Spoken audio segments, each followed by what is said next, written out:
Full Metal Jacket from 1987. So this is a film directed by Stanley Kubrick, starring Matthew Modine, Vincent D'Onofrio, and R. Lee Emery. The IMDb plot summary: a pragmatic U.S. Marine observes the dehumanizing effects the Vietnam War has on his fellow recruits, from their brutal boot camp training to the bloody street fighting in Vietnam. So I chose this film, and this film, like I mentioned before, like I've never been in the army or at war.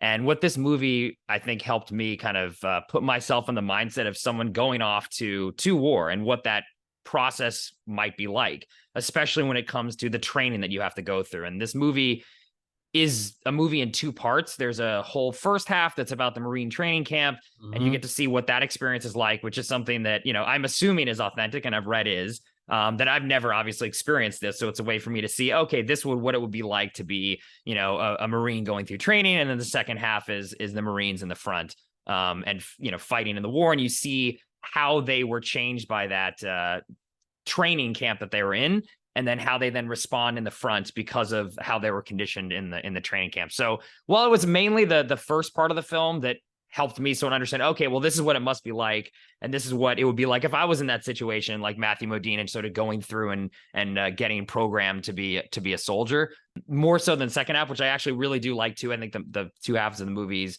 need to talk to one another, but it's really this first half was the first time in a film I'd ever seen a training camp where they put this much emphasis on that part of it, and really started thinking, oh wow, like that's what it would be like. And now I sort of have a more understanding of when the soldiers then go off to war, sort of what their mental state is in, and how they're, stripped of their own individuality, and then, put in this Marine sort of headspace. So had you seen this film before? No, I've not seen this film before. Obviously know of it very well because it's Kubrick. Yeah, this was an interesting watch. I struggled with this movie quite a bit. And I think part of it is the first half of it. I understand the brutality, and I understand kind of the stripping of the identity, like you said. But because it's sort of shown in such a real, almost like documentary kind of way, I can't imagine there being no levity or camaraderie between these people at all. And that's totally stripped away. And that would be fine if this movie was sort of, had like a different tonality, but because it feels so real, it almost feels inauthentic to me that this is how it was, like all day, every day.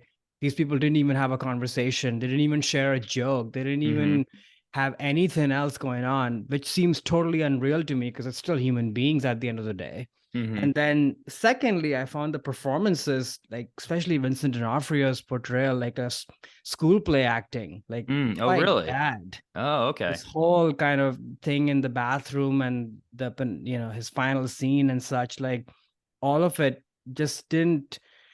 I mean, I kept wondering as an audience, I'm supposed to be like shattered by this, but I just wasn't invested to be, for whatever reason. And maybe it's because it was such a one-dimensional portrayal of these people that of course, I mean, it felt bad to see that happen, but it didn't, I didn't feel gutted the way I probably should have felt, because part of it also is the performance. It's just very school play like performance, at least to me. So, and then when we get to the second part, that's where at least the filmmaking and stuff shows up. And I was like, oh, this looks amazing and what have you. And the movie starts to kick into a different gear.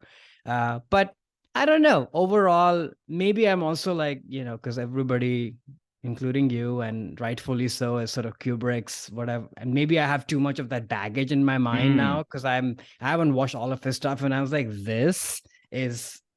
that's sort of what I walked away with. The filmmaking is amazing for sure. But I don't know, the movie lacks a soul, which I think is pretty important to make it authentic.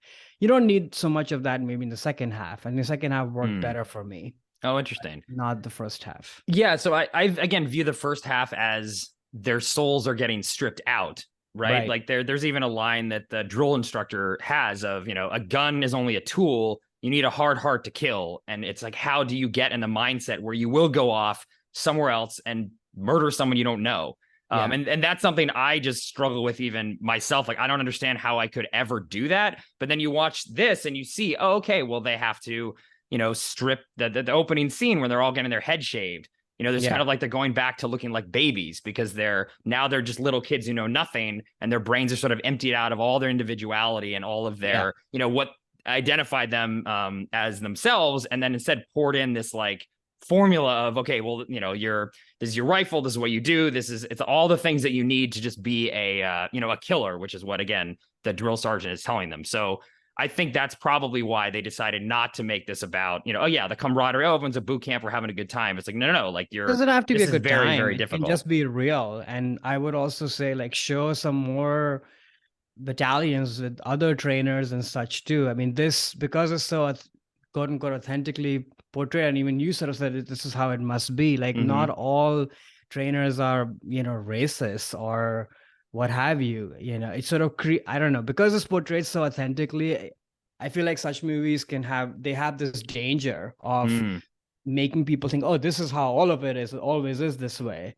And I'm sure there's a lot of truth in that, but I don't know. It's just didn't land very well on me of, interesting. how you would kind of portray just a very one-sided sort of point of view on something, but again, it's all about the tonality and the way it's shown, right? Right. Don't make it look like a documentary if you're not going to show a more three-dimensional portrayal of what you're trying to do, is what I think. I see. Yeah. I mean, I wasn't looking for, I thought that the portrayal that, and again, maybe again, never been in the army, and I'm sure they don't do this anymore in terms of the drill instructors. Like, this was in the 60s, but they didn't. I mean, the actor who played that role he was going a lot from his real experience. He was a drill instructor, who's not an actor. And then he sort Right. of became one after this movie, and just an incredible performance. I mean, though, Great again, you say, performance. is it a performance? Because he's just doing the thing he's probably been doing for a No, long he's time. very effective. But just like such an incredible, really stands out to me as like, that's now in my mind, like a drill instructor is what he does there.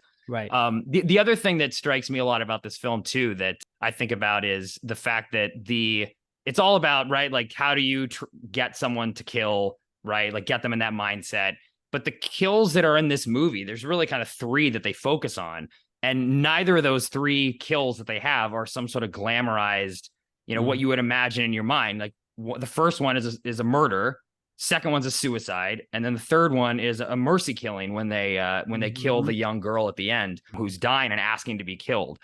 So it really does, with Kubrick's stance on violence, which his opinion through his films is that violence makes us human, which I disagree with, actually, personally. But he thinks that is a very important part of humanity, is violence and how we deal with that. But I just think this film, as a war film, is very interesting. Again, I do agree that there's no such thing as an anti-war film, but that the killings that they focus on are not killings that you would expect in a war film. It's usually some glorious kill, and they got the enemy, and it's something we can celebrate. Right. None of those kills are celebrated at all in the film. Even the mercy killing at the end, when they kill their supposed enemy of this this girl who was a sniper, attacking them. And I think that, again, just sort of makes me think more about how it must, again, assumptions I'm making, that it must be like that. I mean, I'm sure it's hard to struggle with this, even in the, when you're told that's the enemy over there, and kill them.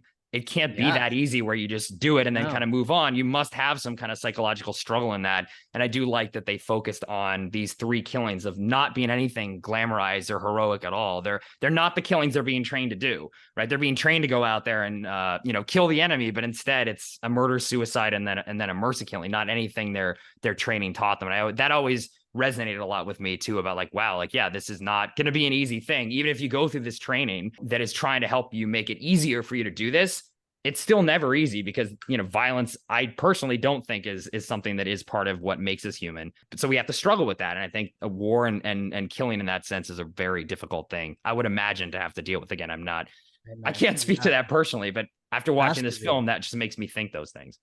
Yeah, which is where the second part works much better, at least for me, because it doesn't glamorize. Even though it's technically beautiful and brilliant to look at as a movie, but it's not glamorized. It's pretty horrific, and you sort of really feel like you're there, dealing with these folks and their pain and all of it. So I think that was pretty effective. Yeah, I think you're the first person I've ever met that liked the second half better than the first. Usually Really? you're like this sort of the mainstream opinion on this movie is like first half masterpiece, second half flawed. So it's just interesting to hear the other. I think both halves are perfect and they need one another. You know, the mainstream sort of opinion's always like the second half, it sort of falls off. So it's just interesting that you had this a different opinion. It's cool hearing that.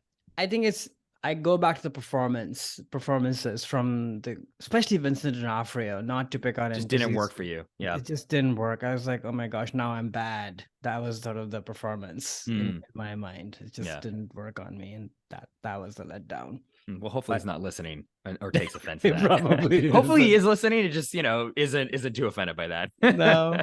He's got a great career. He's on the Law and Order shows. Fine. I think he's doing he's okay. Fine. He's fine. Doesn't need my approval. And also these people are all very young, and I don't consider Kubrick as a master of actor directors anyway. Oh, really? So... interesting.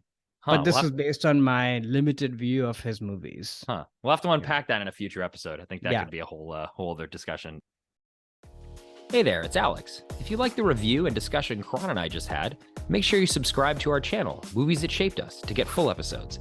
Every other Wednesday, Karan and I cover a topic around important people, places, events, and moments in our lives, and then explore it through 3 of our favorite movies. Subscribe right now, or follow our podcast on Spotify or Apple Podcasts via the link in the description below. Hope you join us for the journey.